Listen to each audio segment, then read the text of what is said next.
Zach asked, pretty general question here, but I'm wondering what to do if after your cut, you go too hard on your bulk and end up putting on 10 to 15 pounds in a month or two. Should I cut again to get to a reasonable starting point? Question mark. So for the listeners, Zach has provided that he is 5'9", about 190, but he finished his mini cut a couple months ago where he got down to about 177. So successful cut, bounced right back up. And he's asking if he should cut again. Zach should go and visit the free recovery diet program on www.3dmjvault.com. We're just going to have a commercial for the rest of this podcast. Yeah. But it's free.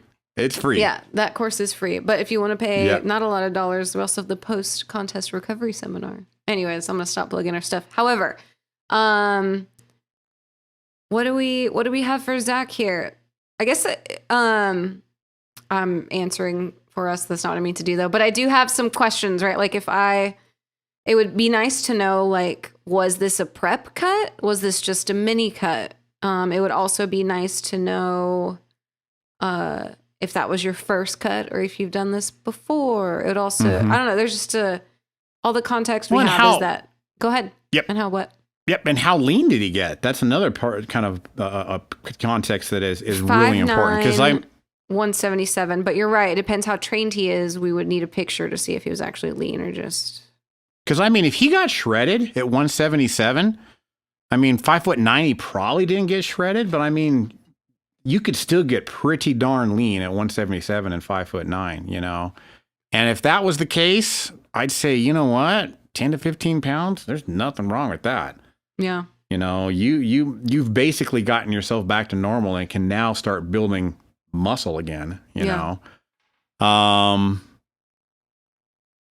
True. But yeah, I mean, I don't think that I would do much. I think I would just go with it. I don't know if I would start cutting again. Then you start worrying about that whole yo-yo dieting where you're losing mass. Exactly. You know, Berto putting on a little like bit the of fat. He gets upset. No, losing mass usually again. The second one is worse. Yeah. And the third one's even worse than that one. Yes. And you get stubborn. You're like, no, this is the time. And like literally that's what you see with like what happens to like most adults nowadays. It's like they're like, this is gonna be it. Obviously, you know, they're not like Zach where, you know, they're dedicated. They know how to apply, you know, these principles to induce fat loss. But, you know, for most adults, like about every year it happens. I also suck and didn't read. He does say I finished a mini cut about 2 months ago, or I got down to 177. So it's a mini cut. Yeah, it was a mini cut. It wasn't a contest prep. So not even a prep. Yeah. Yeah. So you know what? With him, it's like, okay, you're probably not going to cut. We need to go back and sort out what happened exactly. Like, why did this happen? We need to retrace our steps. And maybe it's not even anything fundamentally wrong with the dietary setup.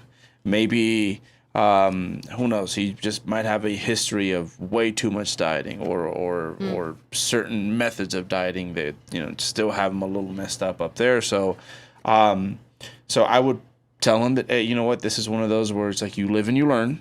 What we can do now is like charge ourselves up in regards to fortifying you so that next time we do go through a fat loss phase, you're more likely to not just get there, but get there and you know and still have a lot left over and not have this sort of response afterwards. And then also, you know, like in the meantime, it's not like we're just going to sit around and do anything. It's like, hey, you'll have an even better version of that 177 that you reached, or what have you. So. Yeah. So I definitely will not send him back in there. You just got your butt kicked by that cut. It's like, hey, let's just chill for a minute and I'll let you know when I think you're ready. That hardly ever works. I have not seen, I'd say because this was probably something that I was not as good about putting my foot down with my athletes when something like this would happen. And I think partially a big part of it was also like the methods I used back then. I'd definitely say that, you know, it's a little bit more crude and archaic, but weren't we all? We were still top of the line for back then. Whether it was 2010, 2011. Yeah, for what we knew, top come of a the long way. line. Yeah. But yeah, I've had it happen a few times. I'm like, all right, we can go back and redo it. And honestly, I'd say that success rate is probably less than 10%, you know, and it's always thinking that you're the exception that gets people, I think gets people into a lot of trouble when it comes to this, Yeah. you know? Yeah. Because, I mean, that's really, you don't, if he says, was that one, just 13 pounds? Okay. 13 pounds. Well, it's like, one, was your mini cut too aggressive? Like, should you have done it anyways if you went right back up that quick? Right? Because that's like that amount of weight putting back on that quick is a common range for a recovery diet. But that's because you messed yourself up for 6 months plus or whatever. Yeah. But from a mini Yes. cut to come back up, it's like, should we have done it? Was it too aggressive? You know, are you trying to get down to a place that your body doesn't want to be? I don't know.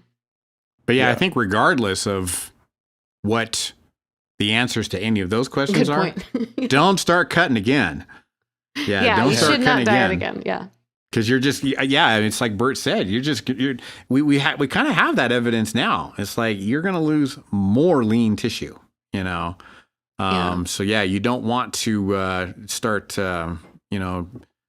contradicting what it is that you're trying to do every day in the gym. Yeah.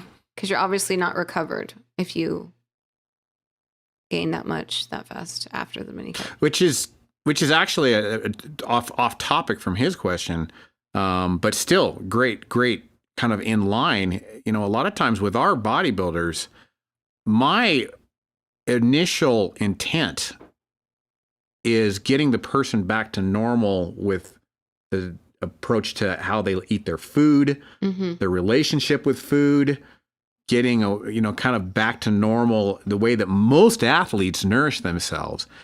Once that's attended to, we'll start worrying about programming weight gain and, etc. But my initial, a lot of times, is to say, okay, you know what? As quickly as possible, let's get away from you, basically feeling the need to eat all the freaking time, even though you've already got a food baby. Yeah.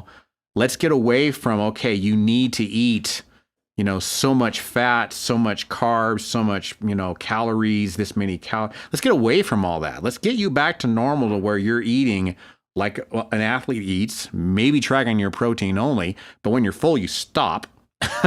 Yeah. And then let's start thinking about, okay, now let's start kind of paying attention to what weight is doing. You know what I mean? But that's kind of it's off topic, but it's a nice little I don't think that's tangent. off topic. Yeah. Because it all goes together. I mean, obviously the relationship with food is not where it should be for maintaining. Because if he cuts again, then he will be in a worse place for maintaining or whatever. Because obviously the intent was to cut and then like not gain it right back. So Yeah. if he did on accident, then his food behaviors aren't in alignment with that being a good maintenance place.